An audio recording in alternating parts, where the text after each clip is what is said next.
और अब तक जेलेंस्की जिस दोस्त पर सबसे ज्यादा भरोसा करते थे, उसी ने जेलेंस्की को धोखा दे दिया है। हथियार के नाम पर यूक्रेन को एक देश ने कबाड़ सप्लाई किया है।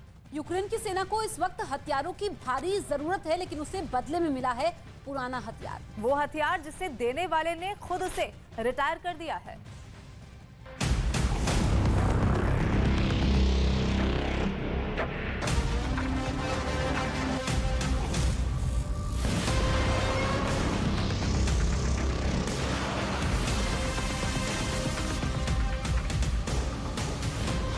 ज़ेलेंस्की के सबसे बड़े दोस्त ने ही दगा दे दिया। ज़ेलेंस्की की पीठ में छुरा घोंप दिया है।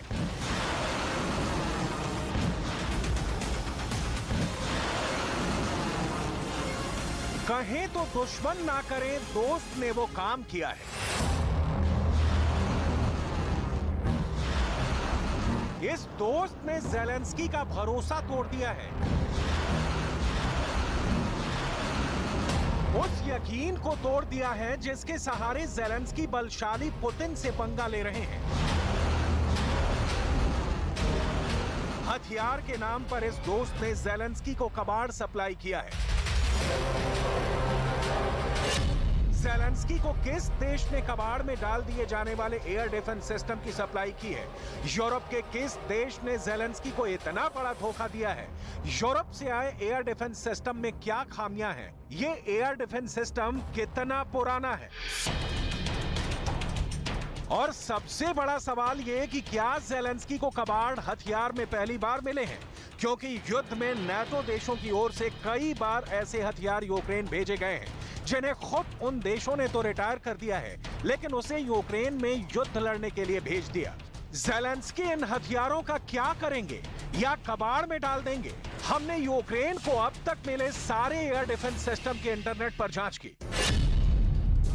जर्मनी ने यूक्रेन को अपना best IRIS SLM air defence system दिया है।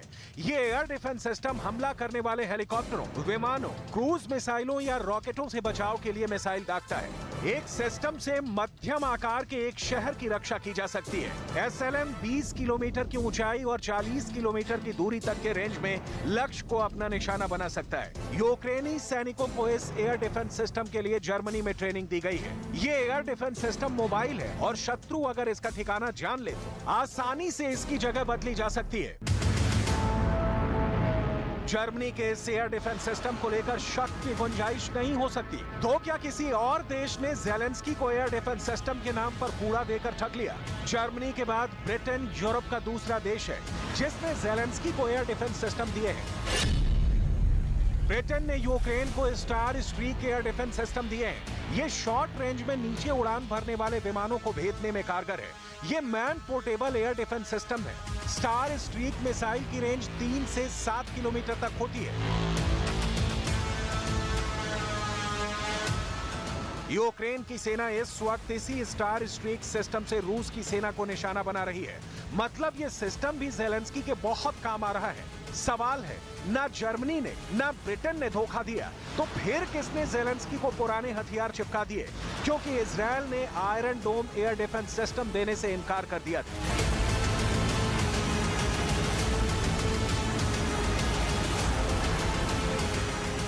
लिहाजा अब रुख करते हैं अमेरिका के दिए ज़ेलेंस्की के एयर डिफेंस सिस्टम की डिटेल पर। क्या ज़ेलेंस्की खुलकर नहीं बोल रहे, लेकिन असली धोखेबाज अमेरिका निकला है। उस वक्त जब पुतिन की बढ़ती पकड़ से बाहर निकलने के लिए ज़ेलेंस्की को सबसे बेहतरीन एयर डिफेंस सिस्टम की जरूरत है, क्योंकि अब रूस इंटरकॉन्टिनेंटल मिसाइलें तक मार रहा है। बर्डियांस्क, चर्नी, खार्किव, ओदेसा, सुमी और राजधानी कीव यूक्रेन का जर्रा जर्रा दहशत में है।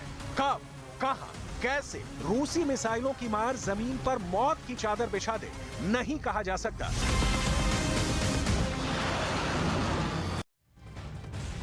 तो जंग के बीच यूक्रेन यूरोप और अमेरिका के हथियार खपाने का डंपिंग ग्राउंड बन गया है। दावा ये किया गया है कि सुरक्षा के नाम पर ज़ेलेंस्की को पुराने हथियार थमाए जा रहे हैं, और जिसका नतीजा युद्ध के मैदान में ज़ेलेंस्की को भुगतना पड़ रहा है। ज़ेलेंस्की यूरोप के दोहरे रवैये के पुराने शिकार हैं।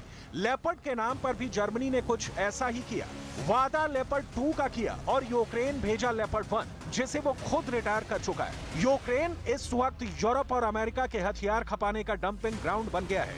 यूरोपीय देश रूस से यूक्रेन की रक्षा के नाम पर जेलेंस्की को पुराने हथियार थमा देते हैं, जिसका नतीजा युद्ध मैदान में जेलेंस्की को भुगतना पड़ता है। और उस पर तुर्रा ये कि जेलेंस्की इन हथियारों को लेने से मना भी नहीं कर सकते, क्योंकि डूबते को तिनके का सहारा भी काफी होता है। एक दूसरा सवाल ये कि क्या यूक्रेन में वो काबिलियत है कि वो यूरोप या अमेरिका के सबसे उन्नत एयर डिफेंस सिस्टम को ऑपरेट भी कर सके।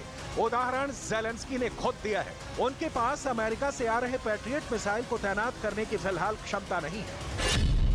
अमेरिका के पैट्रियट एयर डिफेंस का रेडार 110 से 130 किलोमीटर की रेंज में लड़ाकू विमान, 160 से 190 किलोमीटर की रेंज में बम वर्षक, 85 से 100 किलोमीटर की रेंज में मिसाइल, 60 से 70 किलोमीटर की रेंज में मिसाइल के वार हेड का पता लगाता है।